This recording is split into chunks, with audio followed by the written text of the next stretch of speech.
جس زمانے میں بنگال اور شمالی ہند میں انگریز اپنے مقبوضات میں اضافہ کر رہے تھے، جنوبی ہند میں دو ایسے مجاہد پیدا ہوئے جن کے نام تاریخ میں ہمیشہ زندہ رہیں گے۔ یہ سلطان حیدر علی اور ٹیپو سلطان تھے۔ بنگال اور شمالی ہند میں انگریزوں کو مسلمانوں کی طرف سے کسی سخت مقابلے کا سامنا نہیں کرنا پڑا۔ ان کی منظم افواج اور برتر اسلحے کے آگے کوئی نہ ٹھہر سکا، لیکن جنوبی ہند میں یہ صورت نہیں تھی۔ یہاں حیدر علی اور ٹیپو سلطان نے قدم قدم پر انگریزوں کی جارحانہ کارروائیوں کا مقابلہ کیا۔ انہوں نے بے مثل سیاسی قابلیت اور تدبر کا ثبوت دیا اور میدان جنگ میں کئی بار انگریزوں کو شکستیں دیں۔ انہوں نے جو مملکت قائم کی، اس کو تاریخ میں سلطنت خدا داد میسور کے نام سے یاد کیا جاتا ہے۔ Welcome to the local street. دوستو، آج سے اس چینل پر ایک نئی سیریز کا آغاز کیا جا رہا ہے جس کا نام ہے لوکل ہیروز۔ دوستو، اس سیریز میں ہم آپ کو ایسے کرداروں کی کہانیاں اور کارنامے بتائیں گے جو تاریخ میں کہیں کھو چکے ہیں اور ہماری نئی آنے والی نسلیں جن سے بالکل ناواقف ہیں۔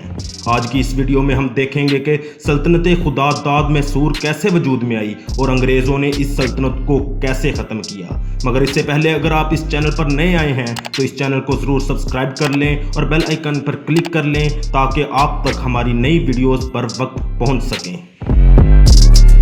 سلطان حیدر علی نے میسور کے ہندو راجا کی فوج میں ایک سپاہی کی حیثیت سے عملی زندگی کا آغاز کیا، لیکن وہ اپنی بہادری اور قابلیت کی بدولت جلد ہی راجا کی فوجوں کے سپہ سالار بن گئے۔ راجا اور اس کے وزیر نے حیدر علی کے بڑھتے ہوئے اقتدار سے خوفزدہ ہو کر جب اس کو قتل کرنے کا منصوبہ بنایا تو حیدر علی نے میسور کے تخت پر قبضہ کر لیا۔ راجا کو اس نے اب بھی برقرار رکھا لیکن اقتدار پوری طرح اپنے ہاتھ میں لے لیا۔ یوں اس کی حکومت کا باقاعدہ آغاز 1761 عیسوی سے ہوتا ہے۔ حیدر علی کو اپنے 20 سالہ دور حکومت میں مرہٹوں، نظام دکن اور انگریزوں تینوں کا مقابلہ کرنا پڑا۔ اگرچہ ان لڑائیوں میں ان کو ناکامیاں بھی ہوئیں، لیکن اس کے باوجود انہوں نے مالابار کے ساحل سے لے کر دریائے کرشنا تک ایک بہت بڑی ریاست قائم کر لی، جس میں نظام دکن، مرہٹوں اور انگریزوں سے چھینے ہوئے علاقے بھی شامل تھے۔ انہوں نے میسور کی پہلی جنگ جو 1767 سے 1769 عیسوی تک لڑی گئی اور دوسری جنگ جو 1780 سے 1784 عیسوی تک لڑی گئی، ان دونوں جنگوں میں انگریزوں کو کئی بار شکست دی۔ دوسری جنگ میں حیدر علی نے نظام دکن اور مرہٹوں کو ساتھ ملا کر انگریزوں کے خلاف متحدہ محاذ بنایا تھا، اور اگر مرہٹے اور نظام ان کے ساتھ غداری نہ کرتے اور عین وقت پر ساتھ نہ چھوڑتے تو کم از کم جنوبی ہند سے حیدر علی انگریزی اقتدار کا خاتمہ کر دیتے۔ حیدر علی کی ان کامیابیوں کی سب سے بڑی وجہ یہ تھی کہ اس نے فرانسیسیوں کی مدد سے اپنی افواج کو جدید ترین طرز پر منظم کیا اور ان کو جدید ترین ہتھیاروں سے لیس کیا۔ ابھی میسور کی دوسری جنگ جاری تھی کہ حیدر علی کا اچانک انتقال ہو گیا۔ آپ کے بعد آپ کا بیٹا فتح علی ٹیپو سلطان جانشین ہوا۔ مشہور تاریخ دان کرنل مارک وِلکس لکھتے ہیں کہ ٹیپو سلطان قد میں والد حیدر علی سے چھوٹے تھے، ان کا رنگ کالا تھا، آنکھیں بڑی بڑی تھیں، وہ عام سے دکھتے تھے اور وزن میں ہلکے کپڑے پہنتے تھے اور اپنے ساتھ رہنے والوں سے بھی ایسا ہی کرنے کے لیے کہتے تھے۔ ان کو زیادہ تر گھوڑے پر سوار دیکھا جاتا تھا۔ وہ گھڑ سواری کو بہت بڑا فن مانتے تھے اور اس میں انہیں مہارت بھی حاصل تھی۔ انہیں ڈولی میں سفر کرنا سخت ناپسند تھا۔ ٹیپو سلطان جب تخت نشین ہوئے تو ان کی عمر 32 سال تھی۔ آپ ایک تجربہ کار سپہ سالار تھے اور والد کے زمانے میں میسور کی تمام لڑائیوں میں شریک رہ چکے تھے۔ حیدر علی کے انتقال کے بعد آپ نے تنہا جنگ جاری رکھی، کیونکہ مرہٹے اور نظام دکن انگریزوں کی سازش کا شکار ہو کر اتحاد سے علیحدہ ہو چکے تھے۔ ٹیپو سلطان نے انگریزوں کو کئی شکستیں دیں اور وہ 1784 عیسوی میں سلطان سے صلح کرنے پر مجبور ہو گئے۔ ٹیپو سلطان کا ایک قول تھا کہ شیر کی ایک دن کی زندگی گیدڑ کی 100 سالہ زندگی سے بہتر ہے۔ ٹیپو سلطان ایک اچھا سپہ سالار ہونے کے علاوہ ایک سمجھدار انسان بھی تھے۔ سلطان حیدر علی ان پڑھ تھے، لیکن ٹیپو سلطان ایک پڑھے لکھے اور دیندار انسان تھے۔ نماز پابندی سے پڑھتے تھے اور قرآن پاک کی تلاوت آپ کا محبوب مشغلہ تھا۔ ٹیپو سلطان نے اپنی ریاست کے عوام کی اخلاقی اور معاشرتی خرابیاں دور کرنے کے لیے اصلاحات کیں، شراب اور نشہ آور چیزوں پر پابندی لگائی اور شادی بیاہ کے موقع پر ہونے والی فضول رسومات بند کرائیں اور پیری مریدی پر بھی پابندی لگائی۔ ٹیپو سلطان نے ریاست سے زمینداریاں بھی ختم کر دی تھیں اور زمین کاشتکاروں کو دے دی تھی، جس سے کسانوں کو بہت فائدہ پہنچا۔ ٹیپو سلطان نے کوشش کی کہ ہر چیز ریاست میں تیار ہو اور باہر سے منگوانا نہ پڑے۔ اس مقصد کے لیے آپ نے کئی کارخانے قائم کیے، جنگی ہتھیار بھی ریاست میں تیار ہونے لگے۔ آپ کے عہد میں ریاست میں پہلی مرتبہ بینک قائم کیے گئے۔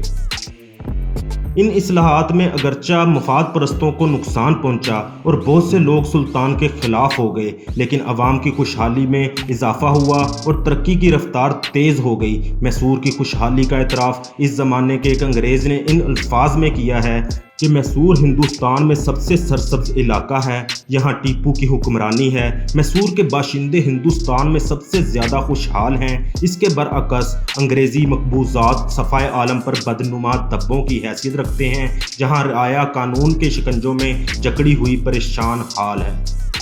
ٹیپو سلطان کے تحت میسور کی یہ ترقی انگریزوں کو بہت ناگوار گزری۔ وہ ٹیپو کو جنوبی ہند پر اپنے اقتدار کی راہ میں سب سے بڑی رکاوٹ سمجھتے تھے۔ انگریزوں اور میسور کے درمیان صلح کو مشکل سے 6 سال ہوئے تھے کہ انگریزوں نے معاہدے کو بالائے طاق رکھ کر نظام حیدرآباد اور مرہٹوں کے ساتھ مل کر میسور پر حملہ کر دیا، اور اس طرح میسور کی تیسری جنگ، جو 1790 سے 1792 عیسوی تک جاری رہی، کا آغاز ہوا۔ اس متحدہ قوت کا مقابلہ ٹیپو سلطان کے بس میں نہیں تھا، اس لیے 2 سال مقابلہ کرنے کے بعد اس کو صلح کرنے اور اپنی نصف ریاست سے دستبردار ہونے پر مجبور ہونا پڑا۔ جنگ میں یہ ناکامی ٹیپو سلطان کے لیے بڑی تکلیف دہ ثابت ہوئی۔ آپ نے ہر قسم کا عیش و آرام ترک کر دیا اور اپنی پوری توجہ انگریزوں کے خطرے سے ملک کو نجات دینے کے طریقے اختیار کرنے پر صرف کر دی۔ نظام دکن اور مرہٹوں کی طرف سے وہ مایوس ہو چکا تھا، اس لیے آپ نے افغانستان، ایران اور ترکی تک اپنے سفیر بھیجے اور انگریزوں کے خلاف متحدہ اسلامی محاذ بنانا چاہا، لیکن افغانستان کے حکمران زمان شاہ کے علاوہ کوئی ٹیپو سے تعاون کرنے پر تیار نہ ہوا۔ شاہ افغانستان بھی پشاور سے آگے نہ بڑھ سکا۔ انگریزوں نے ایران کو بھڑکا کر افغانستان پر حملہ کروا دیا تھا، اس لیے زمان شاہ کو واپس کابل جانا پڑا، جبکہ عثمانی سلطان سلیم ثالث مصر سے فرانسیسی فاتح نپولین کا قبضہ ختم کرانے میں برطانیہ کی مدد کے باعث انگریزوں کے خلاف ٹیپو سلطان کی مدد نہ کر سکا۔ انگریزوں نے ٹیپو سلطان کے سامنے امن قائم کرنے کے لیے ایسی شرائط پیش کیں جن کو کوئی باعزت حکمران قبول نہیں کر سکتا تھا۔ نواب اود اور نظام دکن ان شرائط کو تسلیم کر کے انگریزوں کی بالادستی قبول کر چکے تھے، لیکن ٹیپو سلطان نے ان شرائط کو رد کر دیا۔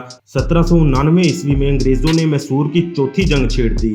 اس مرتبہ انگریزی فوج کی کمان لارڈ ویلزلی کر رہا تھا، جو بعد میں 1815 عیسوی میں واٹرلو کی مشہور جنگ میں نپولین کو شکست دینے کے بعد جنرل ولنگٹن کے نام سے مشہور ہوا۔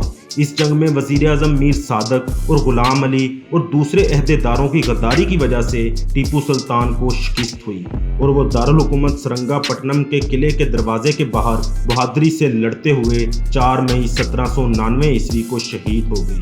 سراج الدولہ، واجد علی شاہ اور بہادر شاہ ظفر کے مقابلے میں آپ کی موت کتنی شاندار تھی۔ انگریز جنرل ہیرس کو سلطان کی موت کی اطلاع ہوئی تو وہ چیخ اٹھا کہ اب ہندوستان ہمارا ہے۔ انگریزوں نے گرجوں کے گھنٹے بجا کر اور مذہبی رسومات ادا کر کے سلطان کی شہادت پر خوشی کا اظہار کیا، اور ایسٹ انڈیا کمپنی نے اپنے ملازمین کو انعام و اکرام سے نوازا۔ یہ اس بات کا اعلان تھا کہ اب ہندوستان میں برطانوی اقتدار مستحکم ہو گیا اور اس کو اب کوئی خطرہ نہیں۔ اس میں کوئی شک نہیں کہ اورنگزیب عالمگیر کے انتقال کے بعد اسلامی ہند میں نظام الملک آصف جاہ، سلطان حیدر علی اور ٹیپو سلطان جیسی حیرت انگیز صلاحیت رکھنے والا تیسرا کوئی حکمران نظر نہیں آتا۔